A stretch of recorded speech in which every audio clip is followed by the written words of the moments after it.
ଗୀତ ସଂହିତା ଅଧ୍ୟାୟ 89। ଇସ୍ରାହୀୟ ଏଥନର ମସ୍କିଲ। ମୁଁ ସର୍ବଦା ସଦାପ୍ରଭୁଙ୍କ ବିବିଧ ଦୟା ବିଷୟ ଗାନ କରିବି।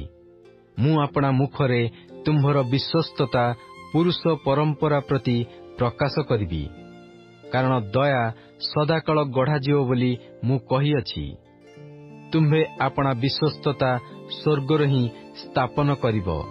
ଆମ୍ଭେ ଆପଣା ମନୋନୀତ ଲୋକ ସଙ୍ଗେ ନିୟମ କରିଅଛୁ। ଆମ୍ଭେ ଆପଣା ଦାସ ଦାଉଦ ସଙ୍ଗେ ଶପଥ କରିଅଛୁ।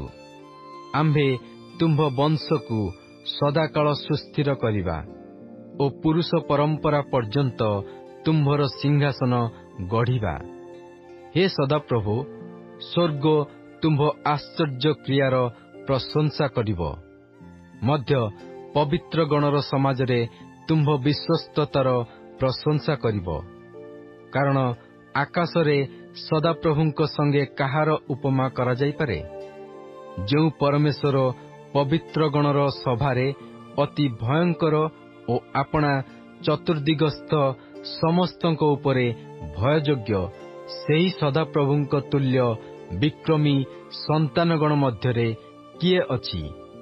ହେ ସଦାପ୍ରଭୁ, ସୈନ୍ୟାଧିପତି ପରମେଶ୍ୱର, ହେ ଯା, ତୁମ୍ଭ ତୁଲ୍ୟ ବିକ୍ରମୀ କିଏ? ତୁମ୍ଭ ବିଶ୍ୱସ୍ତତା ତୁମ୍ଭ ଚତୁର୍ଦିଗରେ ବିଦ୍ୟମାନ। ତୁମ୍ଭେ ସମୁଦ୍ରର ଅହଙ୍କାର ଉପରେ କର୍ତ୍ତୃତ୍ୱ କରୁଅଛ। ତହିଁର ତରଙ୍ଗମାଳା ଉଠିବା ବେଳେ ତୁମ୍ଭେ ସେ ସବୁ ଶାନ୍ତ କରୁଅଛ। ତୁମ୍ଭେ ରାହବକୁ ଚୂର୍ଣ୍ଣ କରି ହତ ବ୍ୟକ୍ତିର ସମାନ କରିଅଛ। ତୁମ୍ଭେ ଆପଣା ବଳିଷ୍ଠ ବାହୁରେ ନିଜ ଶତ୍ରୁମାନଙ୍କୁ ଛିନ୍ନ ଭିନ୍ନ କରିଅଛ। ସ୍ୱର୍ଗ ତୁମ୍ଭର, ପୃଥିବୀ ହିଁ ତୁମ୍ଭର। ତୁମ୍ଭେ ଜଗତ ଓ ତହିଁର ପୂର୍ଣ୍ଣତା ସ୍ଥାପନ କରିଅଛ। ଉତ୍ତର ଓ ଦକ୍ଷିଣ ଦିଗ ତୁମ୍ଭେ ସୃଷ୍ଟି କରିଅଛ। ତାବୋର ଓ ହର୍ମୋନ ତୁମ୍ଭ ନାମରେ ଆନନ୍ଦ କରନ୍ତି। ତୁମ୍ଭେ ପରାକ୍ରାନ୍ତ ବାହୁ ବିଶିଷ୍ଟ।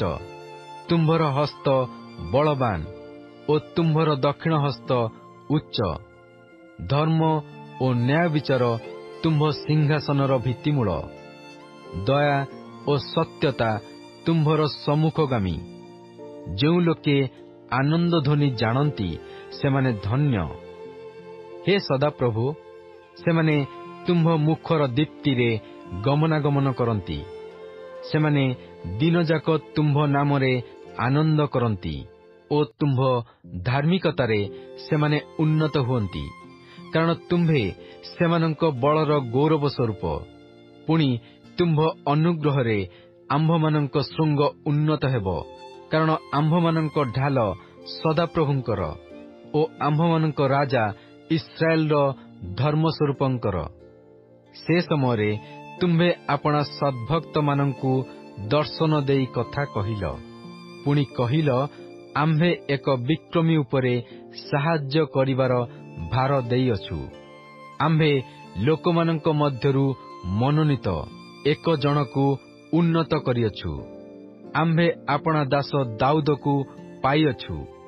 ଆମ୍ଭ ପବିତ୍ର ତୈଳରେ ଆମ୍ଭେ ତାହାକୁ ଅଭିଷିକ୍ତ କରିଅଛୁ।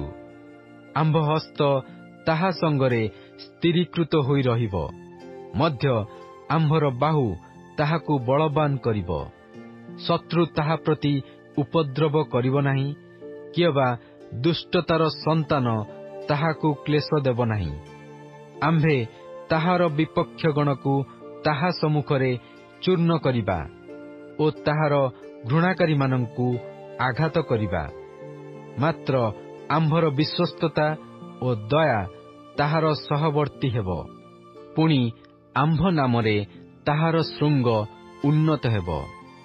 ଆମ୍ଭେ ସମୁଦ୍ର ଉପରେ ତାହାର ହସ୍ତ ଓ ନଦୀ ସମୂହ ଉପରେ ତାହାର ଦକ୍ଷିଣ ହସ୍ତ ସ୍ଥାପନ କରିବା। ସେ ଆମ୍ଭଙ୍କୁ ଡାକି କହିବ, ତୁମ୍ଭେ ଆମ୍ଭର ପିତା, ଆମ୍ଭର ପରମେଶ୍ୱର ଓ ଆମ୍ଭ ପରିତ୍ରାଣର ଶୈଳ। ଆମ୍ଭେ ମଧ୍ୟ ତାହାକୁ ଆମ୍ଭର ପ୍ରଥମ ଜାତ, ପୃଥିବୀସ୍ଥ ରାଜଗଣ ମଧ୍ୟରେ ସର୍ବୋଚ୍ଚ କରିବା। ଆମ୍ଭେ ଅନନ୍ତକାଳ ତାହା ପକ୍ଷରେ ଆପଣା ଦୟା ରଖିବା। ପୁଣି ଆମ୍ଭର ନିୟମ ତାହା ପକ୍ଷରେ ସୁସ୍ଥିର ହେବ। ମଧ୍ୟ ଆମ୍ଭେ ତାହାର ବଂଶକୁ ନିତ୍ୟସ୍ଥାୟୀ କରିବା ଓ ତାହାର ସିଂହାସନକୁ ଆକାଶମଣ୍ଡଳର ଆୟୁର ତୁଲ୍ୟ ସ୍ଥିର କରିବା। ଯେବେ ତାହାର ସନ୍ତାନଗଣ ଆମ୍ଭର ବ୍ୟବସ୍ଥା ପରିତ୍ୟାଗ କରନ୍ତି ଓ ଆମ୍ଭ ଶାସନରେ ନ ଚାଲନ୍ତି, ଯେବେ ସେମାନେ ଆମ୍ଭର ବିଧି ଲଙ୍ଘନ କରନ୍ତି ଓ ଆମ୍ଭର ଆଜ୍ଞା ସବୁ ନ ପାଳନ୍ତି, ତେବେ ଆମ୍ଭେ ଯଷ୍ଟି ଦ୍ୱାରା ସେମାନଙ୍କ ଅପରାଧର ଓ ପ୍ରହାର ଦ୍ୱାରା ସେମାନଙ୍କ ଅଧର୍ମର ଶାସ୍ତି ଦେବା। ମାତ୍ର ତାହାଠାରୁ ଆମ୍ଭେ ଆପଣା ଦୟା ଏକାନ୍ତ ନେବା ନାହିଁ, କିଏବା ଆମ୍ଭ ବିଶ୍ୱସ୍ତତାର ତ୍ରୁଟି ହେବାକୁ ଦେବା ନାହିଁ।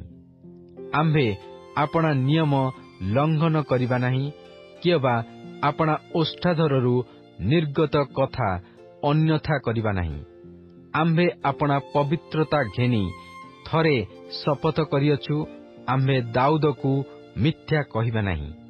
ତାହାର ବଂଶ ସଦାକାଳ ରହିବ ଓ ତାହାର ସିଂହାସନ ଆମ୍ଭ ସମ୍ମୁଖରେ ସୂର୍ଯ୍ୟତୁଲ୍ୟ ରହିବ। ତାହା ସଦାକାଳ ଚନ୍ଦ୍ରତୁଲ୍ୟ ଓ ଆକାଶସ୍ଥ ବିଶ୍ୱସ୍ତ ସାକ୍ଷୀତୁଲ୍ୟ ସ୍ଥିରୀକୃତ ହେବ। ମାତ୍ର ତୁମ୍ଭେ ଦୂର କରି ଅଗ୍ରାହ୍ୟ କରିଅଛ, ତୁମ୍ଭେ ଆପଣା ଅଭିଷିକ୍ତ ପ୍ରତି କ୍ରୁଦ୍ଧ ହୋଇଅଛ। ତୁମ୍ଭେ ଆପଣା ଦାସର ନିୟମ ଘୃଣା କରିଅଛ। ତୁମ୍ଭେ ତାହାର ମୁକୁଟ ଭୂମିରେ ପକାଇ ଅଶୁଚି କରିଅଛ। ତୁମ୍ଭେ ତାହାର ସବୁ ବାଡ଼ ଭାଙ୍ଗି ପକାଇଅଛ। ତୁମ୍ଭେ ତାହାର ଦୃଢ଼ ଗଡ଼ ସବୁ ଉଜାଡ଼ କରିଅଛ। ପଥ ଦେଇ ଯିବା ଲୋକ ସମସ୍ତେ ତାହାକୁ ଲୁଟ୍ କରନ୍ତି। ସେ ଆପଣା ପ୍ରତିବାସୀମାନଙ୍କର ନିନ୍ଦାପାତ୍ର ହୋଇଅଛି।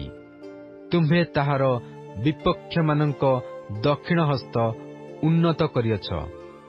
ତୁମ୍ଭେ ତାହାର ସକଳ ଶତ୍ରୁଙ୍କୁ ଆନନ୍ଦିତ କରିଅଛ। ହଁ, ତୁମ୍ଭେ ତାହାର ଖଡ୍ଗଧାର ଫେରାଉଅଛ ଓ ଯୁଦ୍ଧରେ ତାହାକୁ ଛିଡ଼ା ହେବାକୁ ଦେଇନାହଁ। ତୁମ୍ଭେ ତାହାର ତେଜ ନିବୃତ୍ତ କରିଅଛ ଓ ତାହାର ସିଂହାସନ ଭୂମିକି ପକାଇ ଦେଇଅଛ। ତୁମ୍ଭେ ତାହାର ଯୌବନ ଦିନ ହ୍ରାସ କରିଅଛ। ତୁମ୍ଭେ ଲଜ୍ଜାରେ ତାହାକୁ ଆଚ୍ଛନ୍ନ କରିଅଛ। ହେ ସଦାପ୍ରଭୁ, କେତେ କାଳ? ତୁମ୍ଭେ କି ସଦାକାଳ ଆପଣାକୁ ଲୁଚାଇବ? କେତେ କାଳ ତୁମ୍ଭର କୋପ ଅଗ୍ନି ପରି ଜ୍ୱଳିବ? ଆହେ, ମୋହର ସମୟ କିପରି ଅଳ୍ପ, ଏହା ସ୍ମରଣ କର। ତୁମ୍ଭେ କିପରି ଅସାରତା ନିମନ୍ତେ ମନୁଷ୍ୟ ସନ୍ତାନ ସମସ୍ତଙ୍କୁ ସୃଷ୍ଟି କରିଅଛ, ଯେ ମୃତ୍ୟୁ ନ ଦେଖି ଜୀବିତ ରହିବ ଓ ପାତାଳର ପରାକ୍ରମରୁ ଆପଣା ପ୍ରାଣ ମୁକ୍ତ କରିବ, ଏପରି ମନୁଷ୍ୟ କିଏ? ହେ ପ୍ରଭୁ, ତୁମ୍ଭେ ଆପଣା ବିଶ୍ୱସ୍ତତା ଦ୍ୱାରା ଦାଉଦଙ୍କ ନିକଟରେ ଯାହା ଶପଥ କରିଥିଲ, ତୁମ୍ଭର ସେହି ପୂର୍ବ ବିବିଧ ଦୟା କାହିଁ? ହେ ପ୍ରଭୁ, ତୁମ୍ଭ ଦାସମାନଙ୍କର ନିନ୍ଦା ସ୍ମରଣ କର ଓ ମୁଁ ପରାକ୍ରାନ୍ତ ଗୋଷ୍ଠୀବର୍ଗର ନିନ୍ଦା କି ପ୍ରକାରେ ଆପଣା ବକ୍ଷସ୍ଥଳରେ ବହୁଅଛି, ଏହା ସ୍ମରଣ କର। ହେ ସଦାପ୍ରଭୁ, ତଦ୍ୱାରା ତୁମ୍ଭ ଶତ୍ରୁଗଣ ନିନ୍ଦା କରିଅଛନ୍ତି।